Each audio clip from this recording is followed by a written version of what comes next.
Hi friends, my little world എന്ന YouTube ചാനലിലേക്ക് എല്ലാവർക്കും സ്വാഗതം. എൻ്റെ പേര് ആൻസി ജോൺ.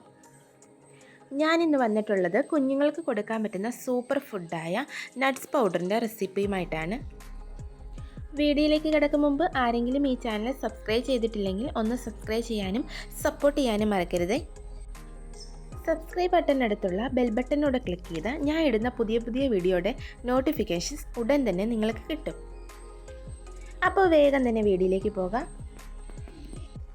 കുട്ടികളുടെ ബ്രെയിൻ സ്ട്രെങ്തിനും മെമ്മറി പവറിനും വെയിറ്റ് ഗെയിനും ഒക്കെ വളരെ നല്ലതാണ് ഈ nuts powder. Nuts powder daily ബേസിസിൽ കുഞ്ഞിൻ്റെ ഫുഡിൽ ഉൾപ്പെടുത്തുന്ന ഹെൽത്തി ആയിട്ടുള്ള വെയിറ്റ് ഗെയിന് സഹായിക്കും. അതിനായിട്ട് ഞാനിവിടെ കുറച്ച് കാഷ്യൂനട്ട് എടുത്തിട്ടുണ്ട്, ബദാം എടുത്തിട്ടുണ്ട്, കുറച്ച് കപ്പലണ്ടി എടുത്തിട്ടുണ്ട്, പിസ്ത എടുത്തിട്ടുണ്ട്, പംകിൻ സീഡ് എടുത്തിട്ടുണ്ട്, കൂടാതെ ഫ്ലെക്സ് സീഡും കൂടെ കുറച്ച് എടുത്തിട്ടുണ്ട്. ഇതിലാണ് കുഞ്ഞുങ്ങൾക്ക് നട്ട്സ് പൗഡർ കൊടുത്തു തുടങ്ങുന്നത്. ആദ്യമായിട്ട് കുഞ്ഞിന് നട്ട്സ് പൗഡർ കൊടുത്തു തുടങ്ങുമ്പോൾ ബദാമും കാഷ്യൂനട്ടും കുറച്ച് വാൾനട്ടും മാത്രം എടുത്താൽ മതിയാകും.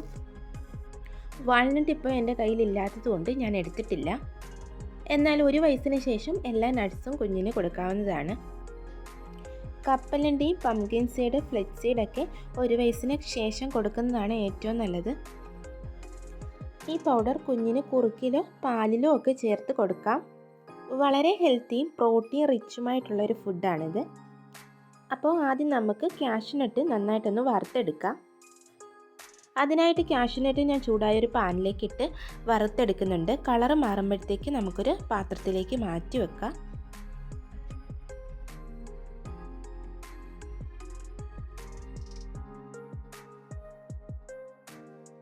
അടുത്തത് ബദാമും കൂടെ അതുപോലെ തന്നെ വറുത്തെടുക്കാം. ഇങ്ങനെ വറുത്തിട്ട് പൊടിച്ചെടുത്താലാണ് ഒരുപാട് നാൾ കേടുകൂടാതിരിക്കത്തുള്ളൂ. ബദാമും ചെറുതായിട്ടൊന്ന് കളർ മാറി വരുമ്പോഴത്തേക്ക് വേറൊരു പാത്രത്തിലേക്ക് തണുക്കാനായിട്ട് മാറ്റി വെക്കാം.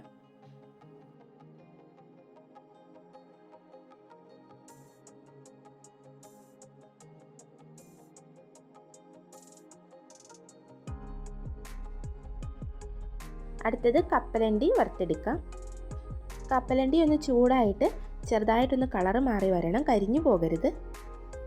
കരിഞ്ഞു പോയിട്ടുണ്ടെങ്കിൽ അതിൻ്റെ ടേസ്റ്റ് തന്നെ മാറിപ്പോകും. അപ്പോൾ കുഞ്ഞുങ്ങൾ കഴിക്കാനും ചാൻസ് ഇല്ല. അപ്പോൾ കരിഞ്ഞു പോകാതെ വറുത്തെടുക്കാൻ ശ്രദ്ധിക്കുക. കപ്പലണ്ടി ഞാൻ തണുക്കാനായിട്ട് മാറ്റി വെച്ചു.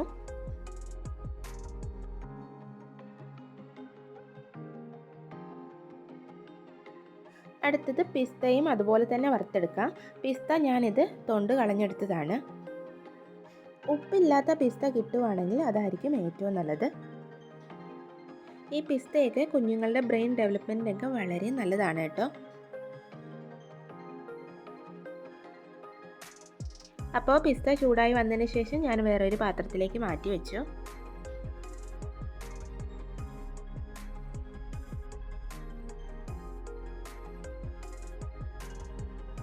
അതുപോലെ തന്നെ പംകിൻ സീഡും ഞാൻ അതുപോലെ തന്നെ വറുത്തെടുക്കാൻ പോവാണ്. വളരെ ടേസ്റ്റിയും ഹെൽത്തി ആയിട്ടുള്ള സീഡാണ് കേട്ടോ പംകിൻ സീഡ്. തണുക്കാനായിട്ട് ഞാനിനി മാറ്റി വെക്കാൻ പോവാണ്. അതുപോലെ തന്നെ ഫ്ലെക്സ് സീഡും ഞാൻ വറുത്ത് മാറ്റി വെച്ചിട്ടുണ്ട്. അപ്പോൾ ഈ നട്ട്സ് എല്ലാം കൂടി നന്നായിട്ടൊന്ന് തണുത്ത് വരണം.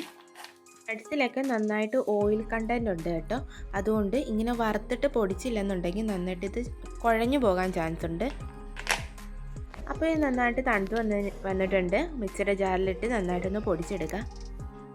അപ്പോൾ ഞാൻ മിക്സിയുടെ ജാറ് നന്നായിട്ട് വൃത്തിയാക്കി എടുത്ത് വെച്ചിട്ടുണ്ടായിരുന്നു. അതിലേക്ക് ഇത് കുറച്ചായിട്ടിട്ട് പൊടിച്ചെടുക്കാം.